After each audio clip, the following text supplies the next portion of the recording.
Hello दोस्तों, क्या हाल है। तारीख आज 29 अक्टूबर, दिन संडे रविवार हो गया और हिंदी तिथि में भी आज से नया महीना शुरू हो चुका है। कार्तिक महीना कृष्ण पक्ष प्रतिपदा यानी एकम। और आइए बात करते हैं आज के मुख्य समाचार में देश भर की तमाम बड़ी खबरों पर नजर डालते हैं। देखिए, आज की बीती रात में भारत में देखा गया इस साल का आखिरी चंद्र ग्रहण 1 घंटा 19 मिनट तक दिखाई दिया। राजधानी दिल्ली से लेकर गुजरात तक के कई राज्यों की अलग अलग तस्वीरें सामने आई है। ये देखिए आप, गुजरात में रात 1:39 पर कुछ यूं दिखा चंद्र ग्रहण। ये तस्वीर है पश्चिम बंगाल की, जहाँ 1:50 पर चांद का काफी हिस्सा दबा हुआ नजर आ रहा, आप देख सकते हैं। यह है नई दिल्ली का नजारा रात 1:55 का। और ये तस्वीर है हमारे पड़ोसी देश नेपाल काठमांडू की। रात में 1:05 से 2:24 तक ये चंद्र ग्रहण का अद्भुत अनोखा नजारा देश के कई हिस्सों में देखा गया। और क्योंकि कल रात में चंद्र ग्रहण और सूतक काल का साया था, इसीलिए कई जगहों पर देश में आज कई मंदिरों में शरद पूर्णिमा की खीर का भोग भी आज लगाया जाएगा। चलिए आगे बढ़ते हैं खबरों में। देखिए, देश भर में रोजगार मेले लगे। प्रधानमंत्री नरेंद्र मोदी ने 51,000 युवाओं को सौंपे नियुक्ति पत्र। दिवाली से पहले देश के युवाओं को बड़ी सौगात दी है। प्रधानमंत्री ने दिवाली का तोहफा बताते हुए रेलवे, राजस्व विभाग, गृह मंत्रालय, अलग अलग डिपार्टमेंट में युवाओं को नियुक्ति पत्र दिए। देश भर में 37 जगहों पर यह रोजगार मेले का आयोजन हुआ और ये 51,000 ज्वाइनिंग लेटर बांटते हुए युवाओं से पीएम बोले कि नौकरी पाने वाले परिवारों के लिए ये दिवाली से कम नहीं है। और वहीं आज प्रधानमंत्री नरेंद्र मोदी मन की बात के 109वें कार्यक्रम का आयोजन करेंगे। और वहीं कल पीएम मोदी अमृत कलश यात्रा के समापन कार्यक्रम में शामिल होंगे। देश की राजधानी दिल्ली में 2 दिन तक यह प्रोग्राम चलेगा। अमृत महोत्सव मेरी माटी मेरा देश के समापन पर वीरों को श्रद्धांजलि भी देंगे पीएम मोदी और परसों 31 अक्टूबर को उनका संबोधन भी होगा। चलिए बड़ी खबर देखिए, राजधानी दिल्ली में 100 रुपए के करीब पहुंच चुके हैं प्याज के रेट। सप्ताह भर में ही दोगुने हो गए दाम। और वे देश के कई अलग अलग जगहों पर 75 रुपए से 100 रुपए किलो तक प्याज के दाम पहुंचे हैं। और देखिए, अब इस बढ़ोतरी के चलते सरकार ने एक और बड़ा फैसला लिया है प्याज की महंगाई को रोकने के लिए। प्याज के एक्सपोर्ट के लिए MEP तय कर दी है। MEP यानी कि मिनिमम एक्सपोर्ट प्राइस, ये तय की है। अब $800 प्रति टन से कम पर देश से बाहर प्याज का एक्सपोर्ट यानी कि निर्यात नहीं किया जाएगा। साथ ही केंद्र सरकार ने अतिरिक्त प्याज खरीद का ऐलान भी कर दिया है। सरकार बफर स्टॉक के लिए अतिरिक्त 2 लाख टन प्याज खरीदेगी और निर्यात पर 67,000 प्रति मीट्रिक टन का MEP तय हुआ, जो कि अमेरिकी डॉलर में 800 है। मैंने आपको बताया है ना। रिपोर्ट्स तो ये भी आ रही दोस्तों कि दिल्ली में जल्द ही 150 के पार जा सकता है प्याज। तो ये त्योहारों पर आम आदमी के लिए महंगाई का झटका होगा, क्योंकि पहले ही देश में कितनी महंगाई बढ़ रही है, आटा, तेल, दाल, नमक, चावल वगैरह में भी। और इससे पहले टमाटर महंगे हुए थे, अब ये प्याज का नंबर आ गया। तो अब चुनावों से पहले कुल मिलाकर सरकार को कुछ करना चाहिए, राइट। खास करके आम आदमी को महंगाई से राहत देने के लिए, फिर चाहे वो पेट्रोल डीजल में हो या LPG गैस सिलेंडर में। चलिए इजराइल जंग के कुछ हालात देखिए दोस्तों। गाजा का बाहरी दुनिया से संपर्क पूरी तरह से कट चुका है, क्योंकि इजराइल ने हवाई और जमीनी हमले और तेज कर दिए हैं। हमास को पूरी तरह से तबाह करने का प्रण ले लिया मानो इजराइल ने। देखिए, आज देर रात भी गाजा पर इजराइल ने जमीनी हमला किया। टैंक लेकर घुसी इजरायली सेना, मिसाइलें दागी। इजराइल के प्रधानमंत्री नेतन्याहू बोले कि वॉर सेकंड स्टेज में पहुंच चुका है, जीत हमारी ही होगी। वहां के कुछ रिपोर्टर्स का कहना कि हमास के हमले से पहले इजराइल आते जाते थे फिलिस्तीनी लोग, लेकिन जंग के बाद एंट्री बंद हुई है। और इजराइल हमास जंग के बीच पहली बार इजराइल के प्रधानमंत्री नेतन्याहू ने प्रेस कॉन्फ्रेंस की और उसमें बोले कि हम आत्मसमर्पण नहीं करेंगे। ये इजराइल की स्वतंत्रता का दूसरा युद्ध है। ये तस्वीरें देखिए कुछ गाजा के अल शिफा अस्पताल की। यहाँ रह रहे 50,000 फिलिस्तीनी लोग जो सिर्फ रोटी के कुछ टुकड़ों और दाल से अपना पेट भर रहे हैं। इनके पास पीने के लिए भी मीठा पानी नहीं है, खारा पानी पी रहे हैं ये। और देखिए, गाजा पट्टी पर भी बमबारी जारी है। इजराइल हमास की जंग के 22वें दिन भी गाजा पर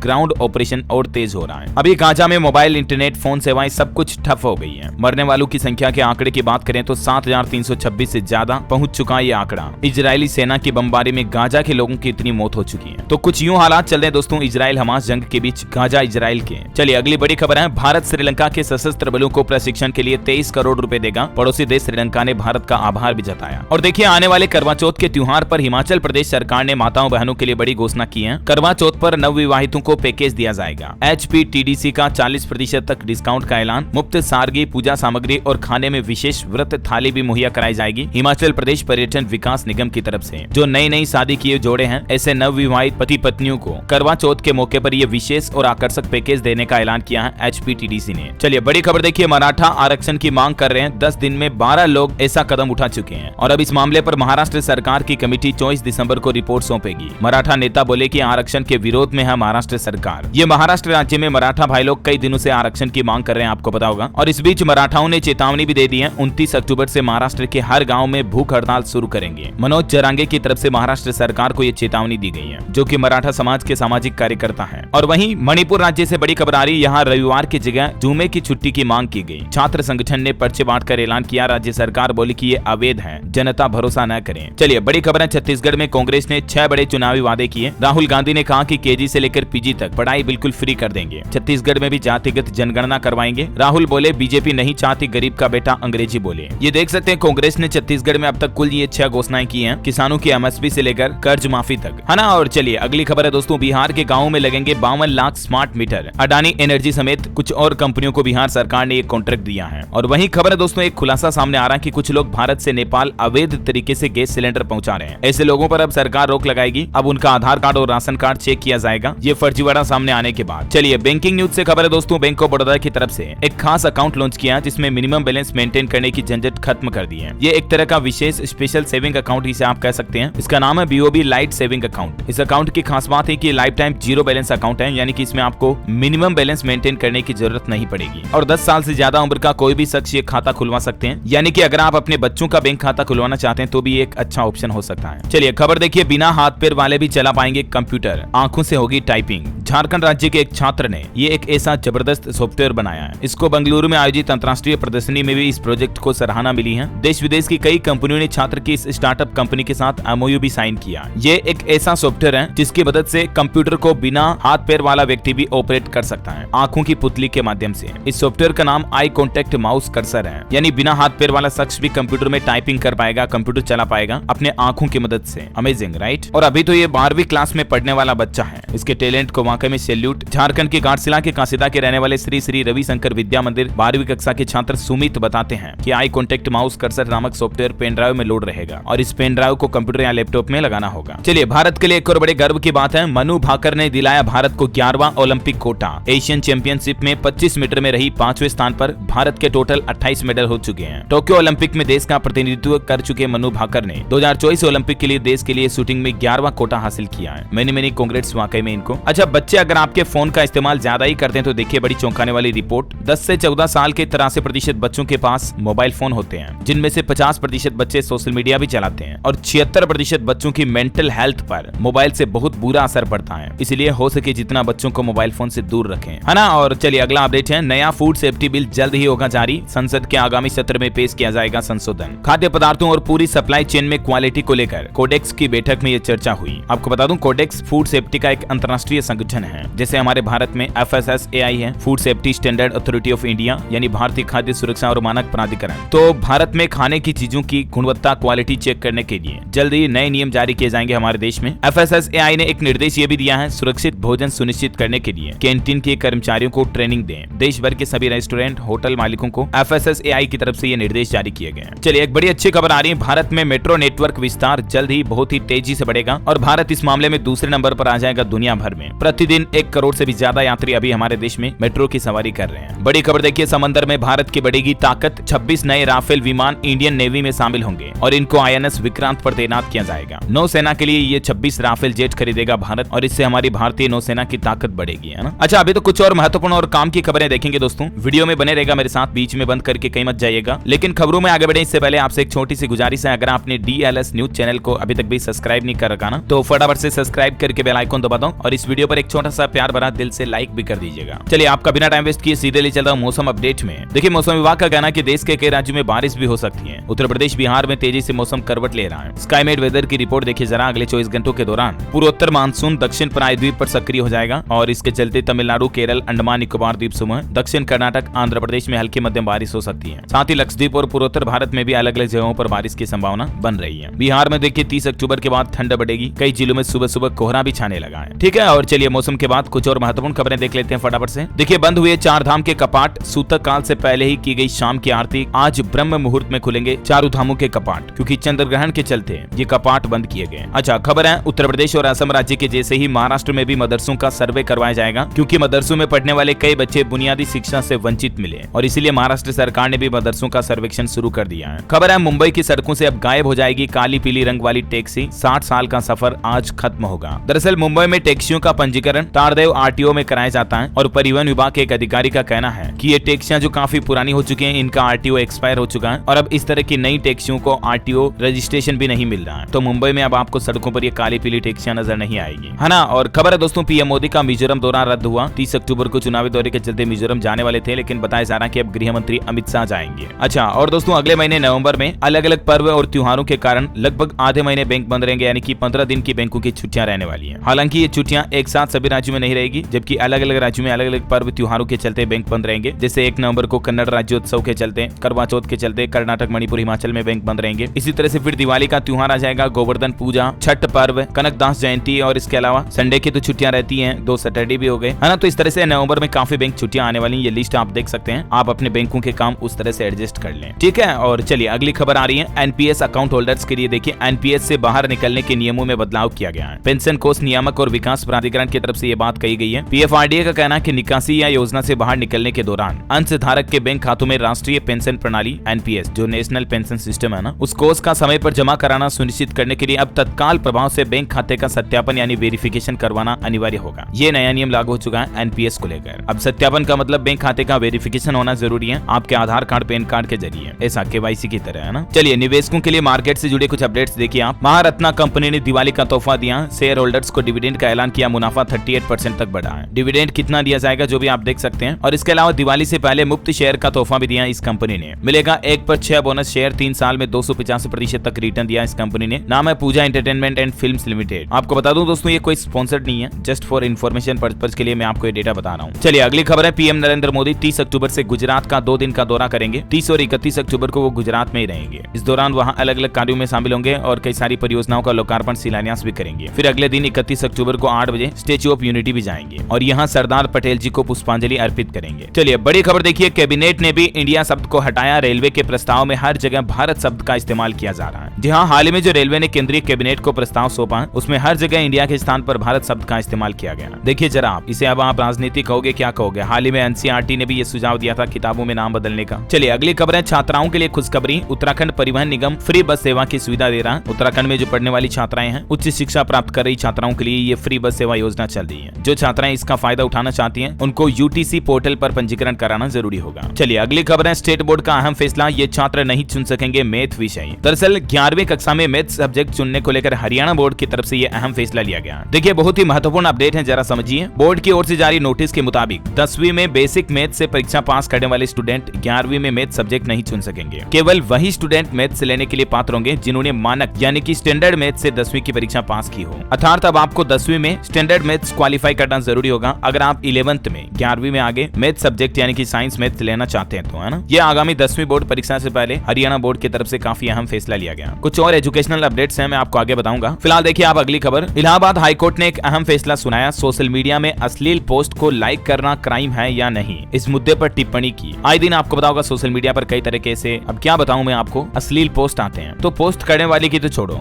आप उस पोस्ट को लाइक कर रहे हो, शेयर कर रहे हो, ये कोई क्राइम यानी कि अपराध है या नहीं। इस पर इलाहाबाद हाईकोर्ट ने फैसला सुनाते हुए कहा कि अश्लील सामग्री को रीपोस्ट करना या शेयर करना भी सोशल मीडिया में अपराध की श्रेणी में आता है। इसलिए आज के बाद इंटरनेट पर फेसबुक, व्हाट्सएप, इंस्टाग्राम चलाते समय जरा सावधान रहे, है ना। वैसे इलाहाबाद हाईकोर्ट ने एक नई सुविधा भी शुरू कर दी है। अब उत्तर प्रदेश के किसी भी जिले से आप डायरेक्टली ऑनलाइन इलाहाबाद हाईकोर्ट में केस दायर कर पाएंगे। जिला न्यायालयों के ई सेवा केंद्रों के माध्यम से मुकदमा दाखिल किया जा सकेगा। ये नई सुविधा शुरू की जा रही है। और यूपी की बातें हो रही तो मैं आपको कुछ और अपडेट साथ के साथ बता देता हूँ। देखिए उत्तर प्रदेश में 50 साल से ज्यादा उम्र के पुलिसकर्मी अनिवार्य रिटायर किए जाएंगे, योगी सरकार की तरफ से जारी किया ऑर्डर। वहीं उत्तर प्रदेश में ग्रामीण महिलाओं को नए बिजली कनेक्शन पर 33% तक छूट मिलेगी। शहरी महिलाओं के लिए भी कुछ छूट का ऐलान हुआ है। शहरी महिलाओं को 15% छूट देने का मामला बैठक के एजेंडे में शामिल किया गया। ये मतलब नए बिजली कनेक्शन पर एक्स्ट्रा छूट दी जाएगी, खास करके माताओं बहनों के लिए। यूपी की योगी सरकार ने ये तोहफा दिया है। अच्छा, इसके अलावा यूपी में जो फैमिली आईडी कार्ड चलता है वो भी अब आपको डिजिलॉकर ऐप पर मिल जाएगा। वहां से डायरेक्टली आप एक्सेस कर पाएंगे। इस आईडी के जरिए लाभार्थी और उसके परिवार का पूरा डेटा मिल जाता है, जैसे राशन कार्ड में होता है ना, वैसे ही। और एक श्रद्धांजलि दोस्तों, गीता प्रेस के ट्रस्टी बैजनाथ अग्रवाल जी का निधन हो चुका है। गीता प्रेस की कई किताबों पर आपने इनका तस्वीर फोटो देखा होगा जरूर। मुख्यमंत्री योगी आदित्यनाथ ने भी शोक व्यक्त किया। बनारस के गंगा तट पर इनका अंतिम संस्कार किया गया। और वहीं देखिए यूपी में वायु प्रदूषण को लेकर भी सरकार लगाम लगाने के लिए जरूरी कदम उठा रही है। अब शहरों में बिना ढके नहीं हो सकेंगे भवन का निर्माण, यानी निर्माण सामग्री व मलबे को भी ढकना होगा ताकि उससे धूल ना उड़े, ताकि वायु में और ज्यादा प्रदूषण ना फैले, है ना। दिल्ली में भी प्रदूषण को रोकने के लिए मुहिम शुरू हो चुकी है। रेड लाइट ऑन, गाड़ी ऑफ। जहाँ भी रेड लाइट जल रही होगी आपको गाड़ी ऑफ करनी होगी। कल 30 अक्टूबर से ही ये अभियान चालू हो जाएगा। और टेक्नोलॉजी से खबर देखिए आप, इंस्टाग्राम ने जो हाल ही में थ्रेड्स ऐप लॉन्च किया उस पर आपको एक नया फीचर मिलेगा। अब यूजर्स पोल भी क्रिएट कर पाएंगे और साथ ही थ्रेड पर आप GIF भी सर्च कर पाएंगे। और गूगल का भी एक अपडेट मैंने आपको कल बताया था, AI टूल है ये। अब आपको कोई फोटो दिखाकर बुद्धू यानी कि पागल नहीं बना पाएगा, क्योंकि गूगल ने picture fact check tool launch किया है। कोई फोटो सही है या एडिट की हुई है या कई पुरानी फोटोओं को अभी की बताकर इंटरनेट पर वायरल कर दिया जाता है, तो Google reverse picture picture fact check tool की मदद से आप किसी भी फोटो की असलियत जान पाएंगे। चलिए पॉलिटिक्स से खबर है, राजस्थान चुनाव के लिए आम आदमी पार्टी ने जारी की दूसरी लिस्ट। 21 कैंडिडेट के नामों का ऐलान हुआ। इस बार राजस्थान में भी अरविंद केजरीवाल की आम आदमी पार्टी चुनाव जोरों शोरों से लड़ने की तैयारी में है। अच्छा खबर देखिए, मध्य प्रदेश इंदौर आएंगे गृह मंत्री अमित शाह। यातायात पुलिस ने भारी वाहन और जन सामान्य के लिए एडवाइजरी भी जारी की। आज रविवार को एमपी इंदौर का दौरा करेंगे। और दोस्तों मध्य प्रदेश में भी चुनाव आयोग ने ऐलान कर दिया है, अब बुजुर्ग मतदाता घर पर ही वोट डाल सकेंगे। चुनाव आयोग इसके लिए नई व्यवस्था शुरू कर रहा है। बड़ी खबर है, हरियाणा के कर्मचारियों को मिलेंगे 12,000 रूपए एडवांस। ग्रुप डी के कर्मचारियों को सरकार ने दिवाली तोहफा दिया है और ये जो अभी एडवांस सैलरी दी जाएगी, इसकी इंस्टॉलमेंट आगे आने वाले हर महीनों की वेतन से कुछ कुछ कटौती होती रहेगी। ये देख सकते हैं हरियाणा सरकार की तरफ से इस संबंध में एक ऑर्डर भी जारी किया है। और वहीं हरियाणा की मनोहर लाल खट्टर सरकार ने एनएचएम कर्मचारियों को भी बड़ी राहत दी है। अनुबंध कर्मचारियों का हो सकेगा दूसरे जिलों में तबादला। ऑनलाइन ट्रांसफर पॉलिसी को भी सरकार ने मंजूरी दे दी है। और कल आपको बताओगे महर्षि वाल्मीकि जी की जयंती थी, उस मौके पर भी हरियाणा सीएम ने घोषणाएं की। कहा सफाई कर्मचारियों का मानदेय बढ़ाया जाएगा। 3 पद खाली होने पर आरक्षण पॉलिसी भी लागू होगी। शहरी सफाई कर्मचारियों का 16,000 रूपए से 17,000 रूपए मासिक मानदेय होगा। ग्रामीण सफाई कर्मचारियों का 14 से 15 और अलग से भत्ता वगैरह की घोषणा भी की है, जिसकी जानकारी आप देख सकते हैं। इसके अलावा भी जहां सफाई कर्मचारियों की संख्या 6 है वहां 8 की जाएगी, जहां 8 है वहां 10 की जाएगी। ये कुछ बड़े फैसले लिए हैं हरियाणा के मनोहर लाल खट्टर सरकार ने, ठीक है ना। चलिए बड़ी खबर है, संसद की कमेटी ने एक फैसला लिया। असहमति से बने संबंध एडल्ट्री पर सुझाव दे सकती है कमेटी। आईपीसी सीआरपीसी को बदलने वाले विधेयक मंजूर नहीं होंगे। विपक्षी सदस्यों ने इन नई शर्तों को पढ़ने के लिए समय भी मांगा है। अच्छा रेल यात्रियों के लिए बड़ी राहत की बात है, पश्चिम रेलवे ने राहत दी है। दिवाली और छठ पूजा पर भीड़ कम करने के लिए सूरत से सूबेदारगंज, उधना, पटना समेत 5 जोड़ी स्पेशल ट्रेनें चालू की जाएगी। उत्तराखंड राज्य को भी एक नई ट्रेन की सौगात मिली है। कोटद्वार से नई दिल्ली के लिए नई ट्रेन का शुभारंभ हुआ है। चलिए खेल समाचार पर खबर है, रोमांचक मुकाबले में 5 रन से जीता ऑस्ट्रेलिया। न्यूजीलैंड 9 विकेट पर 383 रन ही बना सका। आखिरी 4 बॉल में बने सिर्फ 5 रन। नीदरलैंड ने भी वर्ल्ड कप में दूसरा मैच जीता, बांग्लादेश को 87 रन से हराया। मिकरन ने 4 विकेट झटके। अच्छा ट्विटर ने यानी कि एक्स ने नए सब्सक्रिप्शन प्लान लॉन्च किए हैं। बेसिक प्लान के लिए हर महीने 244 और प्रीमियम प्लस के लिए आपको 1300 रुपए देने होंगे। स्पेस साइंस से खबर है, नासा और इसरो का निशार मिशन 2024 में होगा लॉन्च। इस मिशन का मकसद है क्लाइमेट चेंज को लेकर जानकारी इकट्ठा की जाएगी, जिससे कि भविष्य में आने वाली आपदाओं की सूचना पहले से ही मिल सके। और अपकमिंग आईपीओ पर अपडेट है। दिवाली पर आपको आईपीओ के भरमार देखने को मिलेगी और जल्दी मामा अर्थ और टाटा टेक्नोलॉजीज कंपनी का भी आईपीओ आ रहा है, जिस पर निवेशकों की खासी नजर है। देखिए यातायात नियम तोड़ना लोगों की आदत बन रही है। ये नोएडा का आंकड़ा है, यहाँ हर दिन 2000 से ज्यादा वाहन चालकों का चालान काटा जा रहा है, लेकिन उसके बावजूद कानून की धज्जियां उड़ाई जा रही। घर पहुंच रहे लोगों के चालान फिर भी जोखिम में डाल रहे हैं अपनी जान। तो प्लीज सड़क सुरक्षा नियमों का पालन करें, है ना। चलिए स्टूडेंट्स के लिए कुछ अपडेट है। मेघालय के शिक्षा मंत्री ने घोषणा की है, राज्य सरकार दिसंबर से पहले 1500 शिक्षकों की नई भर्ती निकालेगी और हरियाणा के युवाओं को दिसंबर तक मिलेगी 60,000 नौकरियां। मुख्यमंत्री मनोहर लाल खट्टर बोले कि बिना खर्ची पर्ची के लोगों को रोजगार मिलेगा। वैसे रोजगार की बात हो रही तो आपको बता दूं, उत्तर प्रदेश की राजधानी लखनऊ में भी 31 अक्टूबर को राजकीय ITI कॉलेज में रोजगार मेले का आयोजन हो रहा है। अगर आप नौकरी की तलाश कर रहे हैं तो आप इस रोजगार मेले में पार्टिसिपेट कर सकते हैं। कई कंपनियां युवाओं को अलग अलग क्षेत्रों में रोजगार देगी। लगभग 2278 पदों के लिए इस मेले का आयोजन हो रहा है, तो हजारों युवाओं को नई नौकरियां मिलेगी, है ना। और वहीं देखिए उत्तर प्रदेश कन्नौज मेडिकल कॉलेज में अब नहीं भटकेंगे मरीज, हेल्प डेस्क से पूरी जानकारी आपको एक ही जगह मिल पाएगी। कुछ बड़ी दुर्घटनाएं देखिए जरा आप, अंतर्राष्ट्रीय न्यूज है ये। दुनिया के 2 देशों में बड़ा हादसा हुआ जिसमें 67 लोगों की जान चली गई। कजाकिस्तान में खदान में आग लग गई और एक घटना मिस्र की है, जहां कार से पेट्रोल लीक होने पर कई गाड़ियां टकरा गई। ये देख सकते हैं आप तस्वीरें। देखिए इजिप्ट के बेहरा में भी एक भीषण सड़क हादसा हुआ, आपस में गाड़ियां टकराई जिसमें 35 लोगों की जान जाने की खबर है। ये मिस्र का ही मामला है। वहीं गुजरात में भी देखिए दिल्ली के बुराड़ी जैसा एक मामला सामने आया है। मैं आपको बोलकर भी नहीं कह सकता हूँ, ये देख लीजिए आप स्क्रीन पर इसका खबर का टाइटल। अच्छा यूपी में योगी सरकार माफियाओं पर किस तरह से शिकंजा कस रही देखिए जरा। गोरखपुर में सुधीर सिंह की 200 करोड़ की संपत्ति को सरकार ने जब्त कर लिया है। एसपी नॉर्थ बोले कि 61 माफियाओं की सूची में शामिल है। ये भी एक एक करके करोड़ों रुपयों की संपत्ति, हजारों करोड़ों की संपत्ति जो है ना अब जब्त की जा रही योगी सरकार द्वारा। और अंत में आज के राशिफल पर नजर डालें। देखिए वृष राशि वालों की आर्थिक स्थिति बेहतर होगी। तुला और कुंभ राशि वालों को मिल सकता है किस्मत का साथ। सिंह राशि के लोग रिश्ते सुधारने पर ध्यान दें। वृश्चिक राशि के लोग सिर्फ अपने काम पर ध्यान दें तो फायदा होगा। और दोस्तों आप मुझे कमेंट करके बताइए कि एक जनरल नॉलेज का जनरल साइंस का क्वेश्चन है, डेसिबल शब्द किससे संबंधित है। 4 ऑप्शन देता हूं आपको। ऑप्शन ए वायु, एयर, भूमि, अर्थ, ध्वनि, साउंड या जल, water. ABCD which is right option, let me know in the comment box. सही जवाब देने वाले लोगों को रैंडमली सेलेक्ट होने पर DLS न्यूज टीम की तरफ से एक शानदार सरप्राइज गिफ्ट जीतने का मौका मिलेगा। और इसी के साथ ही अगर आपको वीडियो अच्छा लगा तो इसे लाइक करना, शेयर भी करना। DLS न्यूज चैनल को सब्सक्राइब करके बेल आइकन जरूर दबा दीजिएगा। वीडियो को अंत तक देखने के लिए आपका दिल से ढेर सारा शुक्रिया। मिलेंगे अगले नेक्स्ट अपडेट में। ख्याल रखिएगा अपने आप का, अपने परिवार का। जय हिंद, जय भारत, वंदे मातरम।